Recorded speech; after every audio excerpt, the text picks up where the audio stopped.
Hello. I have a question for all of you. Did you know in Terraria since 1.3 there are such things as yo-yos? Well, here's a follow-up question. Did you know that in the Calamity mod there are even more yo-yos? No? Well, I don't blame you for thinking no, because I was as shocked as you are to find out that yo-yos existed in this game for the past 7 years. Simply put, yo-yos are a type of melee weapon that have been introduced since 1.3, and all they really are these little colored circles attached to a string. And since then, there have been basically no more yo-yos added to the game at all, besides the Hive 5, but we won't really talk about that. In the Calamity mod, there are a lot more yo-yos to work with that even sometimes have a little extra something special, which we will talk about down the line. So that brings up a question I've been wondering for a little while now. Can you beat Calamity Death Mode using only yo-yos?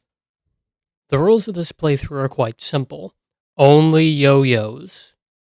Actually, let's be more elaborate about it. The first and most important rule of this playthrough is I'm only allowed to use yo-yos, whether they be from Calamity or Terraria itself. All things yo-yos are fair game in this run. That's basically all the rules, really. Well, besides, outright cheating or whatever the hell. The objectives are also simple. The first objective is to defeat all the bosses this hellhole has to throw at us. I will at least attempt to kill every boss from both Terraria and Calamity. Note that there may be some exceptions from this, such as Deerclops, because I never fight Deerclops, ever. The second objective is a more interesting one. As there is not that many yo-yos in the game, even with Calamity added, I want to see if I could obtain every single yo-yo that we can get our small little baby hands on. Now, I probably plan on doing stuff with this at some point, like making little display things for them, but I'll get to that at some point in this series. And that's pretty much it for the rules and objectives for this playthrough. Now to get on with the actual interesting stuff. We start off the playthrough like any other. Creator a blue-haired boy that will probably never change with how I create him like most others do with how they make their characters. Create a world filled with paralysis demons and begin with absolutely no way to defend ourselves. What's one to do in a situation like this, you may wonder? Simple. Run around and cry like a little bitch into the underground until we can find some cobwebs. We will need cobwebs for two things to start this run and actually be able to at least hit something in the face with. The first and most important item being our first yo-yo, the wooden yo-yo. The second and also probably more important item being the white string, which will increase the reach our yo-yos will have for the rest of this playthrough. You can see why both of these things are very important. While we are down here, I may as well collect things ranging from various ores and items that I find in chests while I get those cobwebs. Of course, the main issue we have is actually getting a hold of cobwebs. Since we have no weapon to start with, we are basically a walking pile of fresh meat to everything around us. They're all going to want to bite out of us, and not in a good way. Cobwebs are of course obtained underground in randomly spawned patches or in spider dens, so for the time being, we will have to go around everything trying to kill us. While I didn't find too much wandering around underground and almost getting a variety of objects shoved up my ass from everything trying to end me, I managed to get a life crystal and all the cobwebs we needed. So as soon as I did that, I immediately went back to spawn and started chopping trees down for wood to make the workbench. And then, we now obtain our first yo-yo in the playthrough. Yes! We can defend ourselves!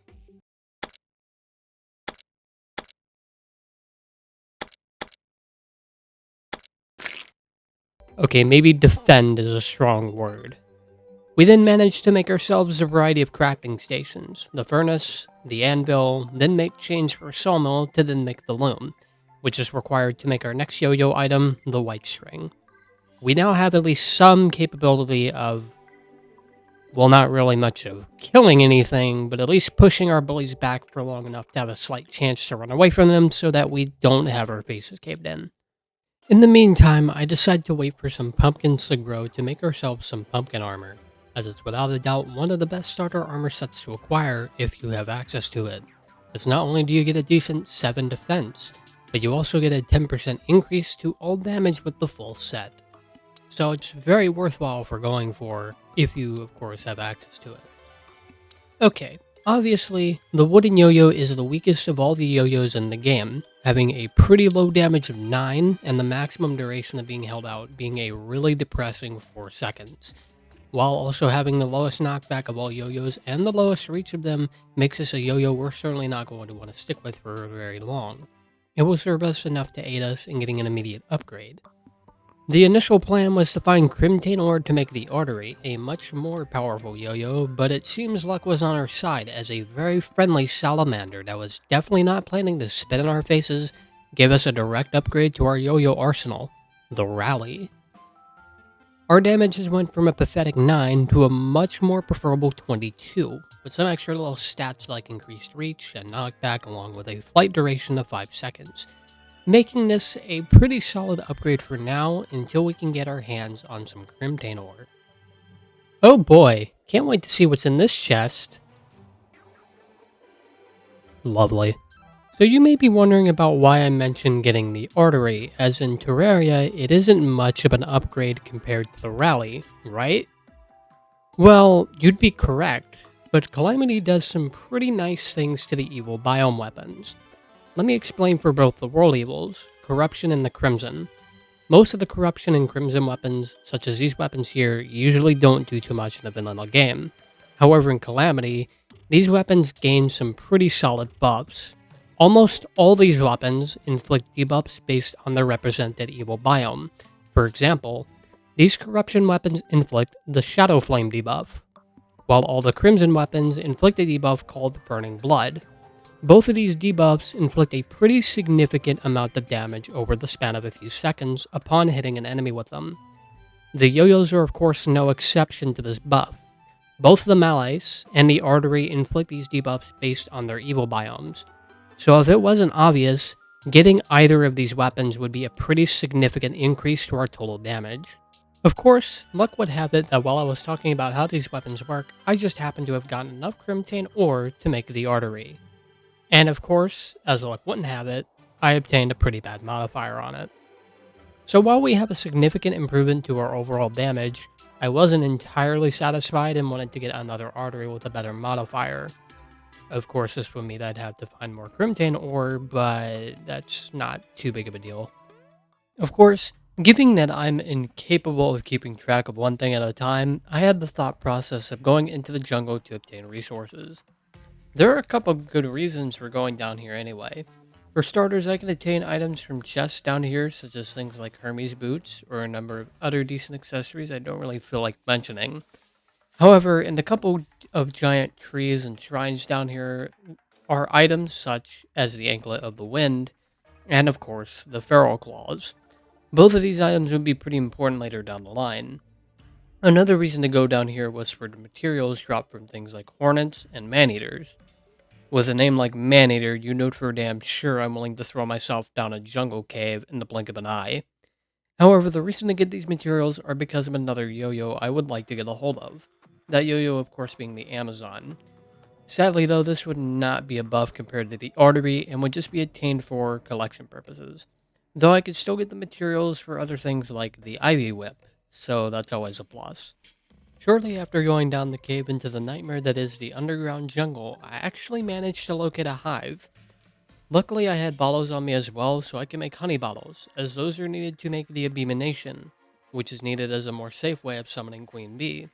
Which, even though there's no real reason to fight her, as this isn't in Vanilla 1.4.4 where I could get the Hive 5, I still wouldn't mind trying to fight her anyways. Well, what cool items could be in this chest? Flippers? Maybe even water walking boots. Those would be nice to have. Yeah, no thanks. Well, what about this one? Okay, that's pretty good. I will eventually need these to make lightning boots, which of course means upgrading them to Terra Spark boots further down the line. Of course, it'll be a bit until then, as I need a lot of accessories to make them. Speaking of which, how will we be acquiring all these accessories for maxing out our character as much as possible? Well, the typical method is to either search around for them, or even do some fishing as a last resort for some accessories. However, because this is a modded playthrough, we don't need to do all that, as it would be eventually obvious to me that finding things like water walking boots or the feral claws were not in my favor, which for now is a slight setback, but we have a special someone to help us out with that, and that is an NPC called the Tinkerer from the Alchemist NPC mod. However, for now, he can't spawn yet because not only do we need housing for our mini NPCs to move in, but we also need to defeat the Eye of Cthulhu before he can even spawn, along with many other NPCs. The Tinkerer will be needed later on for many accessories that we will likely need. But anyways, after a lot of exploration of the underground jungle, not finding any resemblance of feral claws, and even finding the jungle temple along with many materials to work with, we head back to spawn without many issues actually. Because of how strong the artery is, we actually fare pretty good against the onslaught of jungle enemies that would usually be a complete nightmare to deal with. Then of course I proceeded to make the items earlier I wanted to get my hands on, then went ahead and sorted out everything into a few chests, as I was eventually planning to obtain things from Magic Storage to really help me out with sorting items that I come across. Magic Storage is pretty good, I'm just going to say that much. I love being able to sort through everything and not struggle for 10 minutes just trying to find one item to craft or grab or something. Eventually, I go ahead and craft the magic storage items I need and also make another artery with a slightly better modifier than the other one. Along with this, I decided to start working on a few houses next to spawn. One of these houses will have my storage stuff in it, and two others will be houses for about 3 NPCs. I don't want these houses to be directly at spawn, as I may decide to make something at spawn for dealing with some events. Though, of course, I don't go through with it, at least in this video. It doesn't take us too long to finish up the houses, and in the middle of doing this, I also make the slime crown. So you know what that means. It's time to fight our first boss, King Slime. Obviously, King Slime is the first boss you're supposed to fight. If not, then you fight Eye of Cthulhu, or in Calamity, you fight Desert Scourge. Meaning, if you're prepared enough, you should easily have no problems with King Slime. In my case, I really didn't think I would need a proper arena for this little guy, as I pretty much assumed with the semi-open terrain in the desert and the artery as my weapon of choice, this fight should be pretty straightforward. And yeah, I assumed correctly, as the King Slime is usually always a pretty big pushover. He falls very easily. There's no real reason to fight this boss, besides maybe getting the slimy saddle for the super fast fall speed. But hey, we're here to make sure this world is cleansed of all the ones standing in the way of me being the greatest yo-yo champion this world will ever see. After the fight, I proceeded to head back to the jungle to locate the feral claws I couldn't find earlier, though of course with no success. This is where I ended up having my first death of the run, as I failed to notice what's usually a pretty obvious detonator and get blown up so badly that I wouldn't be surprised if I found my arm buried 2 feet deep in the mud above where I exploded. Then immediately after I exploded, I used the teleportation potion I found earlier and ended up right next to probably the best shrine that Calamity adds to the world. In case you don't know, Calamity adds several shrines to the game that spawn randomly in specific biomes. The one I happen to teleport randomly to is the Cavern Shrine, which as the name suggests can spawn basically anywhere in the caverns layer of the world besides some specific areas. This specific shrine holds an item called the Onyx Excavator Key, which is a mount that spawns an Onyx Excavator. This mount can be used to mine horizontally really fast. This is extremely good for digging tunnels underground and is basically a mix between the Basilisk mount and the Drill Containment Unit. Of course, the only downside to this mount is that it cannot dig vertically, which is fine in my case though, as it's not really needed. Not long after this complete shocker of a moment, as I feel like I got extremely lucky, my luck continues to be inconsistent as fuck. No surprise there, as it's coming from the most inconsistent person to ever exist. As I proceeded to go down to the underground desert to find the magic conch, which I find in the first chest I come across. I also find the Desert Scourge summon inside this chest. Why didn't I have this luck when I was exploring the jungle earlier? Regardless, this was a great thing to have for 2 reasons. For one, I can instantly go to both the Sulphur Sea and the ocean biomes. Going to the Sulphur Sea immediately would be pretty beneficial. And second, I had a great idea. If you remember a couple years ago, there was a pickaxe in the game called the Reaver Shark. Before the 1.4 update released, this pickaxe was often went for pretty quickly as it was tied with the Hellstone pickaxe and mining power. Which means back then you could go fishing in the ocean for the Reaver Shark and head straight to the underworld to obtain Hellstone, which in most cases served as a pretty quick way to skip a lot of progression if needed. However, when 1.4 released, the Reaver Shark was hit with a really hard nerf, dropping its mining power from 100 to a mere 59, basically making it to where you can mine Hellstone to now being unable to mine even like Ebenstone and such things. This basically rendered the Reaver Shark completely pointless to ever go for after this nerf. However, in the Calamity mod, this nerf to the Reaver Shark is actually removed, bringing it back to the 100% mining power it had before. Why am I explaining this exactly? Well, obtaining Hellstone as soon as possible would be an incredible benefit, as Hellstone armor serves as one of, if not the best melee armor to obtain pre-hard mode. As Yoyos are a melee weapon, going for this armor now would be a great idea. Of course, while the Reaver Shark is a great pickaxe to get now, it would certainly take me a fair bit of time to grab it. Okay, never mind. I seem to have gotten it very quickly. So now that I have this absolutely beautiful pickaxe in our little hands, it's time to immediately go to mine obsidian and then mine hellstone to get everything I need. Obsidian is actually the easy part for once, as with the way the sunken sea spawns in the world, the massive amount of water that spawns in conflicts with the lava that spawns in the desert that it happened to spawn on top of. So it's basically just free obsidian at that point. Of course, after that was to go for hellstone down in the underworld. However, someone's arrival made a pretty quick change of plans. If the Eye of Cthulhu was going to spawn by chance, I wasn't going to pass it up, so I immediately went back to spawn and looked for a decently flat area to fight him in. Eye of Cthulhu has always been one of those bosses that I'm never fully prepared for, but even when it spawns in at random, I still somehow manage to defeat him without too much of a struggle. This is one of the few bosses in this run where killing it is actually beneficial in some way, as not only do I get the Shield of Cthulhu, which allows me to dash, to be able to dodge stuff more easily, at least most of the time, but I will gain access to many NPCs that I would love to be able to spawn in. Though I will need to build a lot more rooms for them to live in, which I will get to later. Honestly, in most situations when I play Calamity, I tend to find Eye of Cthulhu easier to fight than King Slime. Not sure if anyone else feels that way, but I tend to find Eye of Cthulhu a lot easier to dodge with his attacks. Anyways, after the fight is over, I collect my loot and book it straight back down to the underworld to get the hellstone I was wanting earlier. Of course, at the moment, I do not have an obsidian skin potion, so I have to mine around all the lava to not get myself killed and get all the hellstone I'm wanting. Not too long after, I make my hellstone tools and armor, making me feel pretty damn powerful now. It is now time to hunt for the next Yoyo, and also the first of many Yoyos that the Calamity mod adds. The Riptide. Now, of course, before we talk about the cool benefits that the Yoyos of Calamity bring to the table, we first have to actually get a hold of one. How do we do that? That, my friends, is of course the Desert Scourge.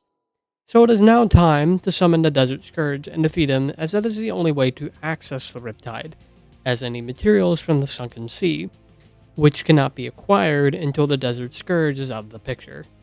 Not only that, but I would love to get the pet from him, as seeing him in his small form gives me feelings of happiness that I would struggle with describing to anyone that asks. The statement also applies to literally every worm boss that has a pet that drops from them. This is also where I notice Yoyos aren't exactly the best weapon to use against worm bosses. Sometimes they can hit segments multiple times, but it's not the most reliable weapon, as pretty much any weapon with pierce capabilities can easily outperform weapons like this. For all I know, this could soon come to potentially haunt us. However, while it took a bit longer than the other bosses did, Desert Scourge goes down with minimal problems. And now that we have access to the Sunken Sea, it is now time to head straight down there and get the assortment of materials that I need to get a hold of. Though, of course, we die once again, to this time a trapped chest. Usually I never fall for these things, but this one being in the Sunken Sea really threw me off.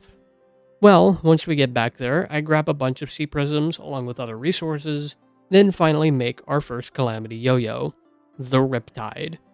So now it is finally time to explain the benefits of pretty much all Calamity Yoyos. There are usually always two benefits with, I believe, every single Yoyo that Calamity adds. Correct me if I'm wrong. First of all, you will notice that every tooltip on Calamity Yoyos will say something on the lines of a very agile Yoyo or an exceptionally agile Yoyo. These tooltips are indications that these Yoyos have increased cursor tracking speed, meaning they will be able to follow your mouse cursor much faster than the vanilla Yoyos do. The second benefit is that most Calamity Yoyos have extra attacks alongside them. In the case of the Riptide, it will spray water streams in random directions, which deal some slight extra damage. Pretty much all, if not most, of the Yoyos that Calamity adds have extra attacks like this, which we will elaborate on once we actually get those Yoyos. It is now time to start making our NPC housing, and by that I mean making all of our NPCs live in very uncomfortable conditions. Better hope none of these people are claustrophobic, because they will not be happy living here. Shortly after we finish up with making all our NPCs very unhappy as they're forced to live in these terrible conditions, I decide to head to the Sulfur Sea to deal with the acid rain event happening there. Now let me just say, I absolutely hate dealing with these things sometimes. Specifically when I have to deal with Skyfins diving at me constantly with a very inefficient weapon to take them down.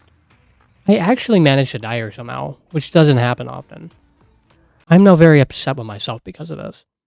Not too long after, and the event is now done, at some point later on, I will have to come back here as there is a very special weapon I would love to get my hands on, but it'll be a bit before we get to that point. After this event, which oftentimes I don't like, it is now time to deal with another event that I like a little more than the last one, and of course that is the Goblin Invasion. However, I highly doubt with my luck that I'll be able to spawn one naturally, so I decide to locate a Goblin Scout for some tattered cloth. Luckily, I only need to kill one and not have to deal with a bunch of them, as once I kill at least one of them, I can spawn a few more naturally, so I don't have to wait forever to grab the Goblin Battle Standard. This is why I love mods. Though, it still takes me a fair bit of time just to find one of them, so I usually never like trying to look for Goblin Scouts, when a Goblin army takes an eternity to spawn in naturally more often than not. And yeah, it goes pretty smoothly. I expect some, if not most, events will not be that bad with Yoyos, as I seem to do fairly well against groups of enemies. At least for now anyways. After we take out the army of goblins, I decided it might be a good idea to now try to take down the Brain of Cthulhu. So I go ahead and clear out an area to make an arena of sorts. Thankfully, we had a pretty damn lucky Crimson spawn, as 3 chasms spawn in the same spot, leaving the bottom of them pretty open to move around in. We then proceed to break the Crimson Hearts we need and spawn the comedically large brain. I will say, this fight is actually kind of scary when you don't have the best mobility to work with, and also the most reliable weapon to work with. Oftentimes, he will teleport in a bad spot, and the minions he has will run right into you, which aren't the easiest thing to avoid sometimes. However, once the scary first phase is out of the way, it's pretty straightforward afterwards, especially after you get Adrenaline to activate before he can start charging at you in the last phase. So the brain ultimately goes down. After that fight, I felt pretty confident. So confident, in fact, I decided to kill 2 rather fleshy bosses with 1 Yo-Yo and spawn in the Perforators right after we took down the big brain. This was not exactly the best idea I ever had, but I surprisingly didn't die from this decision. It's sometimes hard to tell if he's harder to deal with when he's charging at you or when he spawns his worms in. This was most likely the hardest boss so far in this run, as I actually did struggle a bit trying to take him down. But this would be a worthwhile choice anyways, as I would be able to acquire our next Yo-Yo. I will say another thing is that I'm very used to fighting the Perforators above ground as opposed to in a large area underground, so this wasn't the most optimal arena to fight him in, but it could have been worse. It could have been way worse. And, of course, a little while later, and the Perforator hive barely goes down, and I rush right back home to make our new Yo-Yo, the Aorta. The Aorta has a pretty cool additional attack where it can shoot out homing blood to enemies nearby the Yo-Yo. Though, sadly, the damage is not great, and soon this would be replaced with another Yo-Yo not too long later. After all this, I decided to now look around for the Goblin Tinkerer, as getting the ability to reforge and get things like rocket boots in the Tinkerer's workshop will be highly beneficial right now. It takes a bit of time to find them like always, but a hunter potion always helps out loads trying to locate this bondage-loving goblin. After which I head to the skies and locate myself a pair of fledgling wings, and farm harpies for a little bit to obtain feathers. I need feathers along with things like clouds and a newly spawned in aerolite ore to obtain another Yo-Yo, the Air Spinner. This Yo-Yo should be a nice one to have, as it's likely stronger than the Aorta and overall DPS. The reason for this is it shoots out feathers in the direction of enemies should they get close to it, which deals more damage than the homing blood that the aorta shoots out, by quite a bit too. Once I finally upgrade all the equipment I have, I head straight to the jungle to fight the next boss on my list, the Queen Bee. Again, as I said before, there's no reason to fight her really besides, well, the pet, I guess? Before you ask, by the way, yes, I know I didn't fight Crabulon yet for some reason. Why? I may have forgot. Anyways, the fight with Queen Bee gets going, and it doesn't take long to realize, even with how fast some of my Yoyos are, such as the air spinner, and the aorta, and other Calamity Yoyos, Queen Bee can be a bit tedious to hit because of how fast she goes anyways. And of course, dealing with the bees she summons constantly are a bit annoying to deal with sometimes. But as you'd expect, Queen Bee goes down without much of an issue. Remember when I said earlier that killing the Queen Bee is basically pointless? Well, I kinda lied about that, although I also kinda just forgot. But Queen Bee herself doesn't drop anything useful to me. But what she does do is allow the Witch Doctor to spawn in, which allows me to access the imbuing station to make flasks. For now, I won't do anything with this, but later on I will likely make use of this. For example, getting Ichor flasks or any other flasks that might help with damage. So yeah. Of course, right after Queen Bee is taken down, I head straight to the dungeon, make an arena, and face off with Skeletron. This was another time where I actually struggled a bit fighting a boss, as the limited range of Yoyos, combined with Skeletron having 4 arms that are annoying as hell to dodge, makes this fight pretty sketchy. Also, what in the world did they do to this man? He looks ugly as hell. This fight came pretty close, as I almost died a couple of times, as trying to hit his arms with a yo-yo is pretty damn annoying, especially when there's 4 of them twice. But after some time, and only pissing myself a little bit, Skeletron falls like all the others so far. Which means, yes, of course, we're heading right into that dungeon, as there's a few items to seek out. Before I did that though, I decided to finally stock up on a lot of potions to really help aid my progression, especially once we get to the much harder bosses. Will note, I actually managed to get a new yo-yo not long after this, the Cascade, which out of all the yo-yos we can get before hard mode is most likely the best in terms of damage. Of course, as it's a vanilla yo-yo, it doesn't have a lot of speed, but it makes up for that by dealing some pretty heavy damage. Of course, I kind of decide to replace it not too long after for some reason, even though this would have probably been the best thing to use for upcoming bosses. Once we did all that, I headed into the dungeon to locate 3 items that I would really like to get a hold of. The Cobalt Shield for, knockback immunity and upgrading it later down the line, especially in hard mode. The Shadow Key because of the shadow chests that are in the Underworld and in the Abyss. They aren't that useful to me, but, money, I guess. And also, maybe some accessories or things that might be nice to have. And, of course, the Valor Yo-Yo, which I will never use. Nice to have, though. It's sad that even in a Yo-Yo-specific playthrough, no one will ever really use the Valor. I feel kind of bad for it. After all that is done, and a lot more NPC rooms are made, since I didn't have any more places for new NPCs to move in, I decided to head to the Abyss. But only for some items. As we're playing with, yo-yos only, there's not much of interest here besides some of the accessories for upgrades at some point later on. After suffering from a minor case of my lungs collapsing from all the water pressure, I go ahead and flatten out the area I fought King Slime and Desert Scourgeon to have an easier time with the second to last boss before we enter hard mode. The Slime God. The Slime God is usually one of the more difficult bosses to defeat before Wall of Flesh, mainly because, you're supposed to kill them right before the Wall of Flesh. This boss is actually one worth defeating, as we can get Purified Gel to make, again, a new yo-yo. Usually I would make the armor with this stuff as well, but Molten Armor is easily going to keep carrying us up until we progress into hard mode, which I will eventually replace pretty early on into hard mode. So I feel no need switching to it. While we're fighting this boss, I'd like to mention how much fun these bosses are now as of recent Calamity updates. Usually bosses like this one, for example, were always a huge pain in my ass to fight against. I found a lot of them to be really fucking annoying to the point where it was ridiculous.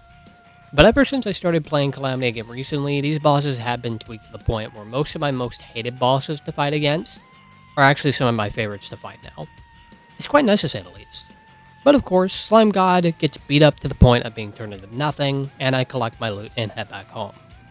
It was also now a good time to max out our accessories, such as getting things like Terra Spark boots, along with other things. We also finally make our new Yo-Yo, and perhaps the final Yo-Yo before we get into hard mode, the God's Gambit. This Yo-Yo sprays slime at enemies that go anywhere near it. But what is the damage of the slime like exactly? Let's find out. Oh good lord, the slime is a fucking placebo. Yeah, so the slime this thing shoots out does nothing to enemies, besides inflicting them with a debuff that does basically nothing but cover them in slime. Quite suggestive, I will say. Anyways, this is made up through other stats. For one, it's the longest reaching of all the yo-yos up to this point, and is the only yo-yo at this point that has an infinite flight time. So while the damage may not be that great on it, it will never choose to forcefully Alt F4 itself from you using it for too long, and you can hit things from a pretty good distance away. And finally, after we acquire just about everything we'll need, it's time to head to the underworld once again, and go ahead with flattening and clearing out nearly half the place, as we'll need plenty of room to fight the wall of flesh in. And sometime later, I finish the runway, grab the doll, kill our completely useless guide, and spawn the last boss before the more interesting part of the run begins. Usually within recent updates of Calamity, Wall of Flesh has been pretty consistently easy to go up against, as his laser patterns and leech spawning patterns are pretty easy to learn. They're very specific in when they go off, like the lasers go off every few seconds consistently. I don't think they really speed up that much, and the leeches spawn every I don't know how long, like maybe every 30 seconds. However, nothing could prepare me for the knowledge of knowing that my yo-yo can't really reach the wall itself without having me needing to walk scarily close to the hungries that he constantly spawns in front of him. I thought at this point I may have potentially found a, well, wall, one could say. I'll shut up now. I also thought I may have possibly not have made the runway long enough, as my damage could be not high enough to kill the wall before we reach the end of the runway and have to maneuver around a bunch of things. Especially when I can't hit the wall's bottom eye too much due to the hungry being in the way constantly. But with some more struggling and the constant fear from the thought of being gored by the wall's mouth, we managed to just barely push through and take down the wall of flesh, beginning the next stage of the game, and perhaps a more interesting experience that shall wait for us going forward. However, that shall wait for another day, as we finish up the first part of the playthrough with the lingering thoughts of how hard this may truly get later on. I will continue with this playthrough more in the next couple weeks, and hopefully part 2 of this playthrough will go through most of, if not all of hard mode. Thank you all so much for watching, and I will see you all later. Take care.